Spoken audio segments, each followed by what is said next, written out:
నమస్తే. కథ వినండికి స్వాగతం. మనం ఈరోజు నిరుపమ రావినూతల గారు రాసిన అంతరం అనే కథను విందాం. నా మనసంతా చికాగ్గా ఉంది. ఎంత వద్దనుకున్నా ఉదయం జరిగిన సంఘటన ప్రభావం నుంచి బయటపడలేకపోతున్నా.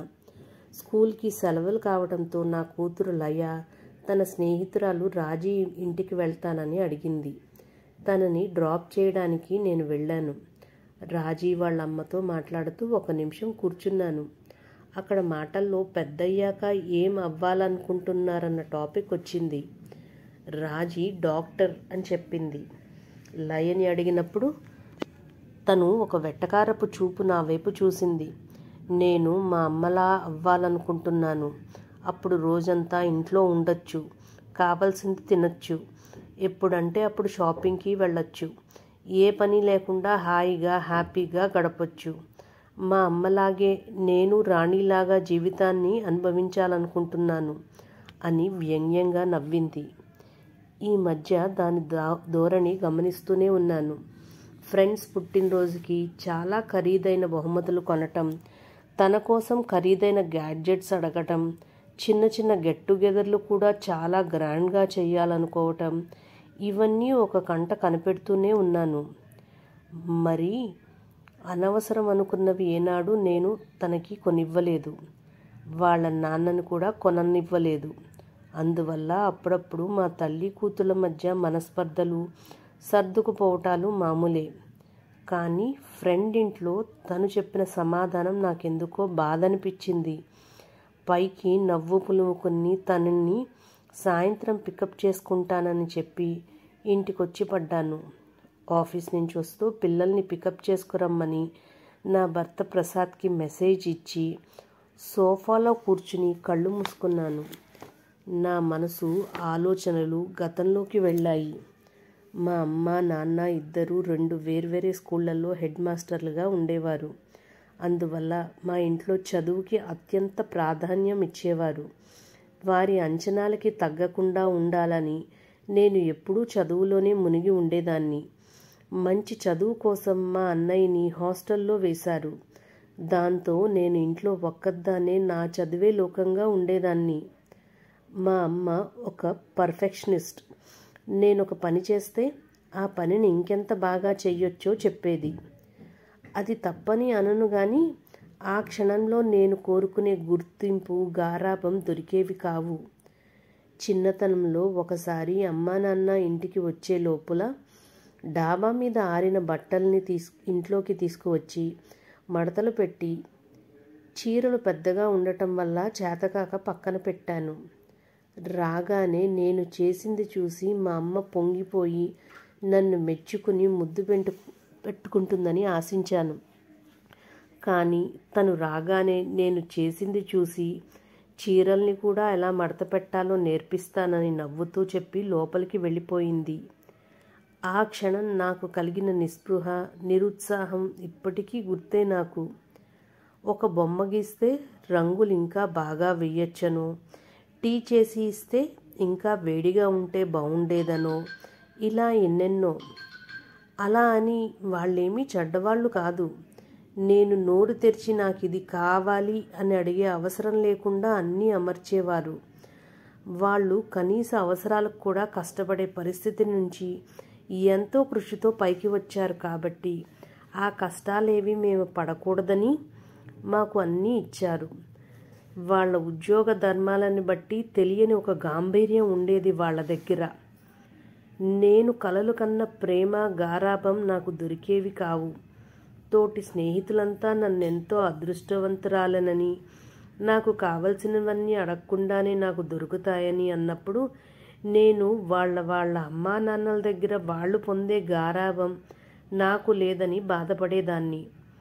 అలా అని పైకి చెప్తే ఇంత మంచి అమ్మా నాన్నలు బాధపడతారని నాలో నేను కుమిలిపోయేదాన్ని. నేను స్కూల్ నుంచి వచ్చే లోపల మా అమ్మ నా కోసం ఎదురు చూస్తూ ఉండాలని, నా కోసం ఏమైనా చేసి పెట్టాలని, అనుక్షణం నేనంటే ఎంత ఇష్టమో చెప్పాలని, ఇలా ఏవేవో కోరికలు.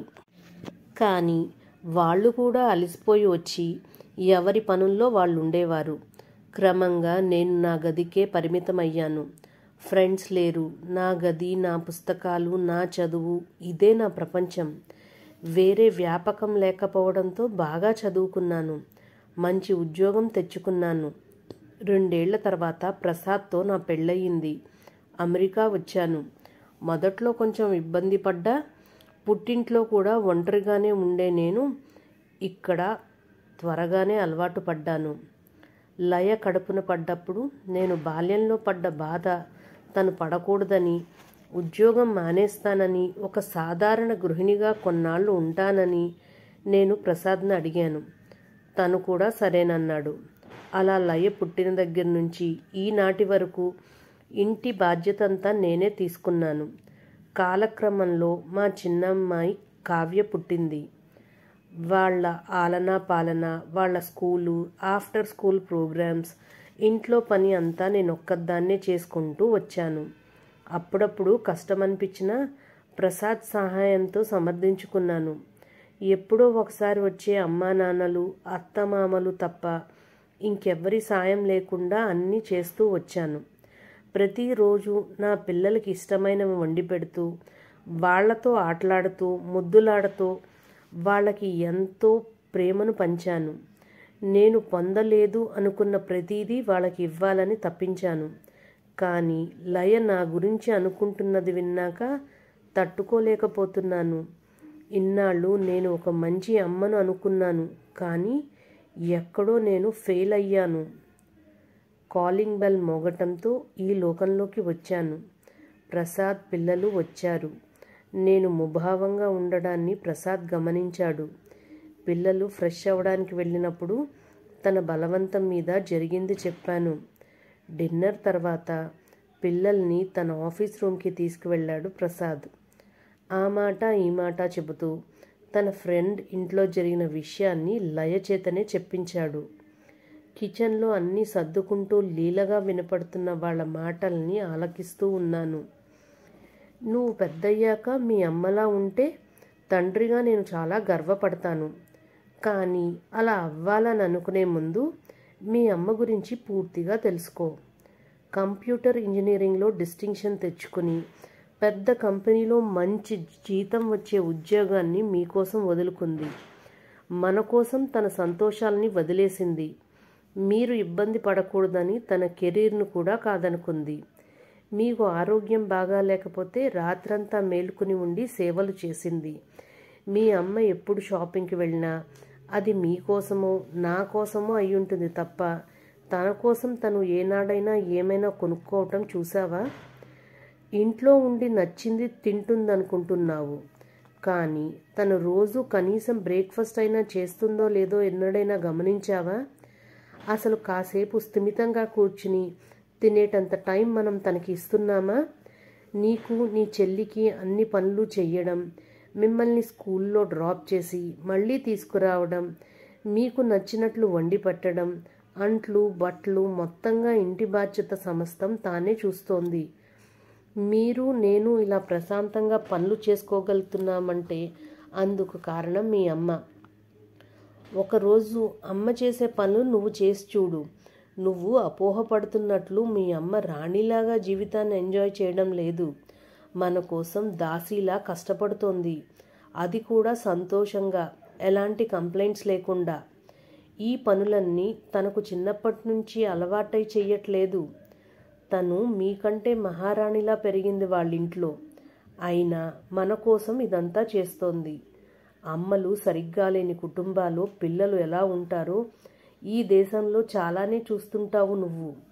సో మీ అమ్మ ప్రేమని త్యాగాన్ని కాస్తైనా అర్థం చేసుకుని తనకు థ్యాంక్స్ చెప్పడం, గౌరవించడం నేర్చుకుంటే మంచిది. చాలా స్థిరంగా స్పష్టంగా ఉన్నాయి ప్రసాద్ మాటలు. నా కష్టాన్ని నా కూతురు అర్థం చేసుకోలేదని బాధపడాలో, నా భర్తన్నా అర్థం చేసుకున్నాడని ఆనందించాలో తెలియక నిశ్శబ్దంగా ఉండిపోయాను.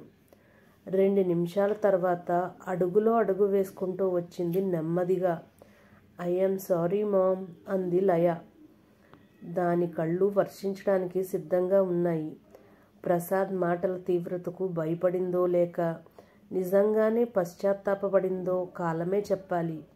కానీ ఏది ఎలా జరిగినా నేను మాత్రం నా కూతుర్ని ప్రేమిస్తూనే ఉంటాను. తల్లిని కదా మరి. కథ సమాప్తం.